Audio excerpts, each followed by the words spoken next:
is Nathan Stanford Sr., and today we're going to look at PHP and HTMX. I've got a few of those videos out there, but this one, someone was having a question about how to use HTMX to make multiple changes on a page when you're changing one thing where it would change multiple things, not just the one thing that you're focused on changing. So I worked on an example and created it both in PHP and ColdFusion. This one's going to be the PHP version. You'll see I will post a ColdFusion version shortly. So here is the page. Basically, if you look at the first one, it says form example. Let's go make a change to that because that came from the ColdFusion example. So let's come back here, scroll down. I'll show you this code in a minute. We're going to get rid of the word form, and we're going to say example 1, and we're going to get rid of URL. Give me 1 second here. Let me grab this mouse here. We're going to get rid of URL, and we're going to say 2. So now we got example 1 and example 2. We come back here. We hit refresh. Notice there's a clear and there's going to be a box over here on the right hand side. So when we hit example 1, it puts in the time. Obviously it could hit the database, pull back a list of maybe when you do this on this left hand side, it would show, let's say you say users, and it would show you a list of the current users, and maybe instead of hitting example 2 you would click on one of the users and it would display a list of the information related to that user. And then when you're totally done, you might want to hit clear. So let's just hit example 2. So now we got example 2. It put in the time there, but it could also be calling. And if you notice over here, when I clicked 1, it went to example 1. When I clicked 2, it went to example 2. And then if I'm done and I want to clear 1, 2, 3 different sections, I can do that just by saying clear on this particular button. It's not real complicated, but it does get complicated when you're actually coding in a real application. So a lot of times I like to break stuff down into a non-true application so you can only have the parts you need to focus on to figure out how to get it to work. Once you get it working, then you can insert it into a real application, and usually you won't have too much trouble figuring out what you need to fix or what you need to change. So if we go look at this, now the one thing I haven't done is I haven't gotten rid of the header and the footer and the nav, things like that. I did have Bootstrap connected here. Let's get rid of that. So that way we can have Bootstrap, and I'm using the latest HTMX. The code that I'm actually using should work with the older version as well, but I'm trying to start using the new one so that way if I write some code that would only work in the old one, I want it to really work in the new one, since I'm only using this for examples for you.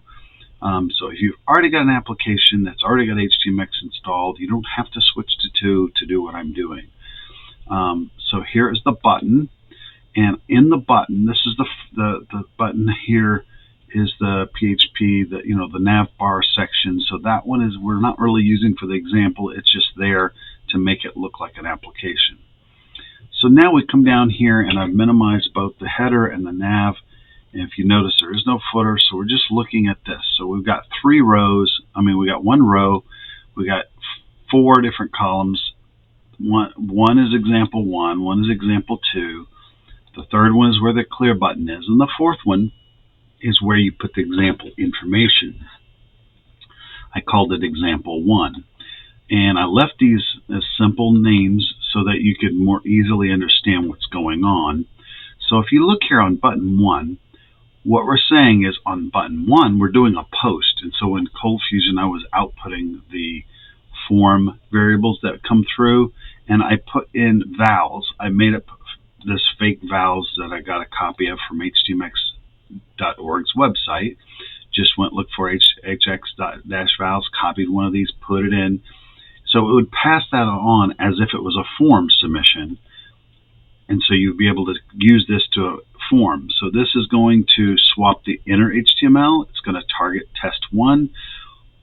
That's why it's displaying the information that shows up on the page here in this test 1. And when you go, we'll go look at test 1 here in just a minute. This is the page that it's going to hit. The difference between this button and this button and this button number 2, example number 2. The only difference is I changed the name of the file and stuff, but I changed it from a post to a get. So now it will all be in the URL. So in PHP it would be in post and then also in the get. So if you see here, here's the 2 buttons doing exactly the same thing. One is going to test1.php, one's going to test2.php. Here is the clear one. It's going to clear.php, and we'll be able to go look at that and show you everything. And down here is just another object. It could be any other object you're using for HTMX, but as long as you have an ID that you can call to it, there's other ways, but I'm just making this simple. So when you go to test1, what test1 does, this is what's going into that test. Let me go back. That's what's going into this test1 div here. It's going to replace what's in here. There's nothing in this class here, so let's just delete that. And let's do that down here. So we've got test1 and test2. So when we look in test1, this up here is what's going to be put in there. And the reason why I put the time was so as you click, you could see that was actually being updated in case you click the same button twice or 3 times. But if you notice down here, we could be calling the database or anything else and replacing stuff inside of example 1. So let's say you're on a big dashboard, an admin panel maybe, or a report panel. You click on something over here, it pulls up that user, and then over here it pulls up a list of maybe certain requests that user needs, and maybe it pulls up another list of here's the report they need to know about. So you could actually have this query the database and pull up all that information, and all it needs is the correct ID of what ID you want it to replace. And then you have to have hx-swap-OOB for out of bounds. That means it's not this up here. It's not what's the thing you're trying to go to. This is somewhere else on the page. It's going to want to update that other section on the page. Now, test 2 is exactly the same. It's basically cut and paste and just simply put the number 2, meaning this is example 2, that you've clicked the second button. Clear. Once again, here is something where we're not doing anything but going through and out of bounds to clear the example 1. That's in fact, we have it in here twice, which is kind of, let's see here. Oh, I see why. Okay, the reason we have it twice, this is not really twice. This is because it's going to take this whole thing and replace the clear with this. So you want the example 1 to still be there. But it should clear it out here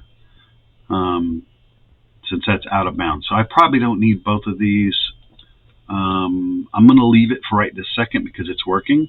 But I think you can get rid of that because you don't need to clear it twice. You're overwriting in here and you're putting nothing in it. You're overwriting test 1, you're putting nothing in it. And we had that class empty on the other one. That's probably why I have it here. I'm removing it. So it should still work. And then here's the clear where it's going to swap it out and put the button back in here. The button didn't really leave, but it's a way you can update any and all pages. So this one will clear example 1, test 1, and test 2. So if we go back to the page, we hit refresh, and since I made some changes, we're doing that to make sure that it still works. Here it's got the time, it's got example 1, here it's got the time, example 2. I can hit example 2 again, it updates the time. Then I can hit clear, and it clears all of them, and it didn't clear that one. So that's probably why I had stuck that back in there. Oh, yeah. Hold on. Let's do this. So I should have kept the other one instead of that one. Let's find out if that's true. We'll hit refresh. Example 1, example 2, example 2. We'll hit it a couple times. Then we'll hit clear. There we go. So it cleared this. The div is still there. If you went and checked, it's still there. But it's now not visible. So that's what we're doing with that. We're filling in those divs with whatever we're getting from the database or whatever we're getting from a call to an API or anything. that is how you can effectively change more than one area, one section, one div on one click. So hopefully that helps. And if not, if you've got other questions and other things you want me to figure out, and try to create simple examples that you can look at and maybe use for your own sake, let me know, and I will do my best to see if I can do it. It gives me something to work on. I will be creating the other video, the Cold Fusion video, here shortly. But keep coding and keep enjoying the coding.